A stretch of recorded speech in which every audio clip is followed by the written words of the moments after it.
Vous le savez probablement déjà, mais des ETF sont des paniers d'actions généralement très diversifiés, accessibles en un clic, et à des frais plutôt bas.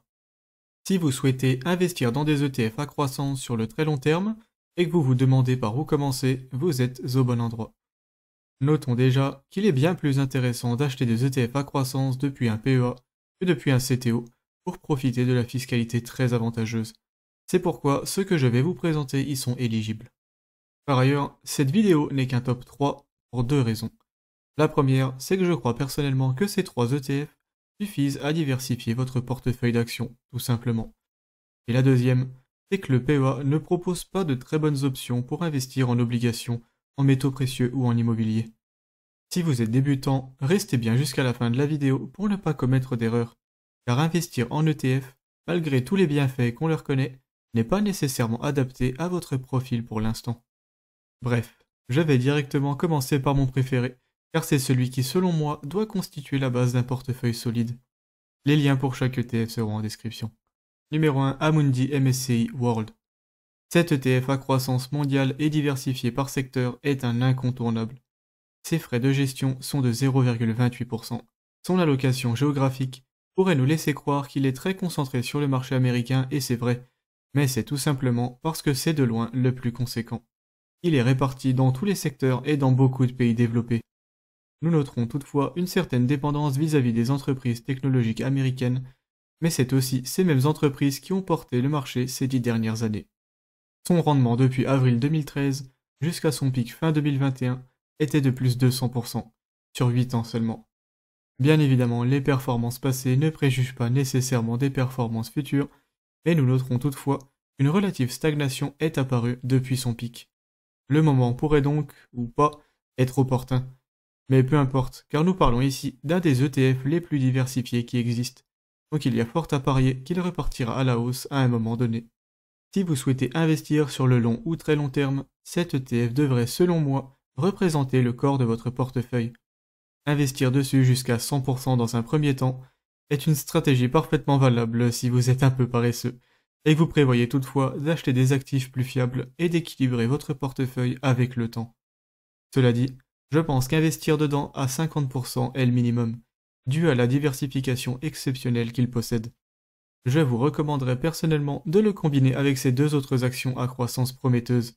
En fait, l'ETF World se combine très bien avec notre numéro 2, Amundi MSCI Emerging Markets. Quoi de mieux qu'un ETF sur les pays émergents pour venir compléter un ETF sur les pays développés. Ses frais de gestion sont de 0,2%. L'allocation géographique est aussi légèrement plus équilibrée que pour le World, car bien que basé à 31% sur la Chine, nous restons assez loin des 67% sur les États-Unis de l'indice précédent.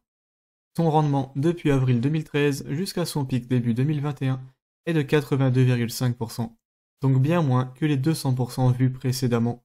Enfin, cet indice nous propose des actions dans 10 pays différents, avec notamment Taïwan, l'Inde et la Corée du Sud, en plus de l'incontournable Chine précédemment citée.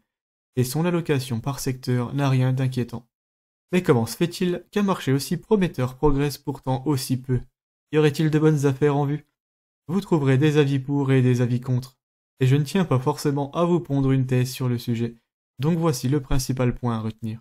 Si le marché est globalement volatile, le marché des pays émergents l'est d'autant plus.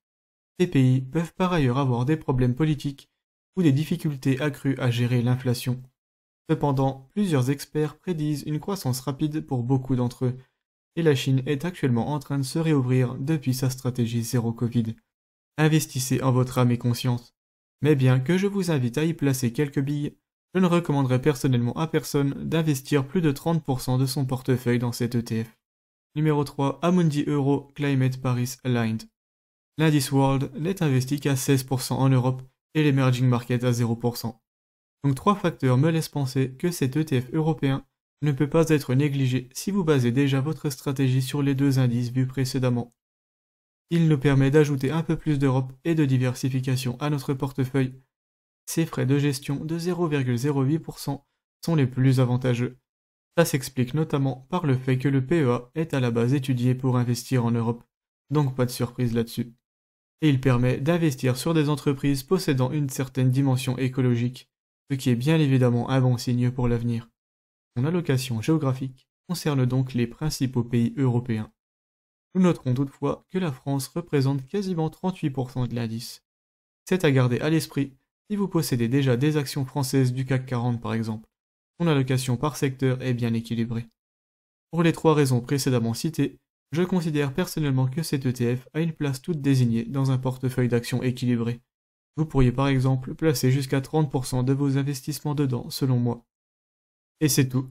Ces 3 ETF suffisent pour diversifier votre portefeuille.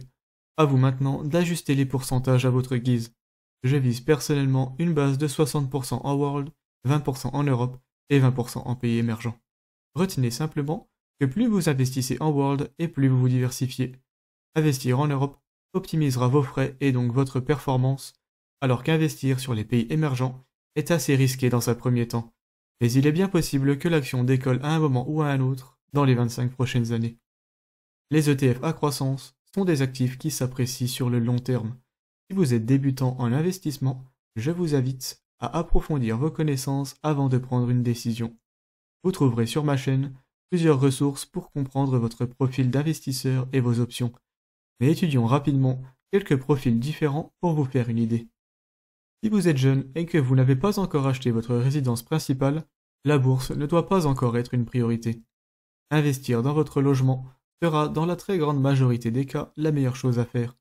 Et ensuite, il vous faudra choisir, suivant les termes du prêt que vous avez souscrit, s'il est plus intéressant de rembourser vos mensualités agressivement ou d'investir en bourse. Si vous êtes plus âgé et que vous souhaitez bientôt vivre de vos investissements, eh bien les actions à croissance seront relativement intéressantes, mais vous ne pouvez absolument pas y accorder une partie trop grande de vos ressources. Le marché est volatile, et il serait bien dommage d'être obligé de vendre vos actions au mauvais moment. Plus votre horizon est court, moins vous devez baser votre stratégie sur les actions à croissance. Considérez plutôt des actions à dividendes moins rentables mais un peu plus fiables, des obligations ou encore de l'immobilier à travers des SCPI. Si vous possédez votre résidence principale et avez du temps devant vous, eh bien vous êtes les meilleurs candidats pour investir en ETF à croissance. La volatilité du marché ne vous inquiétera pas et votre portefeuille pourra tranquillement faire marcher la magie des intérêts composés. En fait, les 3 conditions à réunir pour se plonger à corps perdu dans les ETF sont, selon moi, celles-ci. Avoir une épargne de précaution, donc 3 à 6 mois de dépenses mensuelles sur un compte accessible, donc typiquement un livret A. Investir sur le long ou très long terme, donc 15 ans minimum, et posséder sa résidence principale. Si vous remplissez ces 3 conditions, eh bien vous pouvez investir tout le surplus en ETF. Pensez juste à équilibrer votre portefeuille avec le temps, en y ajoutant doucement des actifs plus solides au fur et à mesure que vous avancez dans la vie. Allez, il est temps que je file. N'hésitez pas à aimer la vidéo si celle-ci vous a été utile, et à vous abonner à la chaîne si mon contenu vous plaît. Ciao.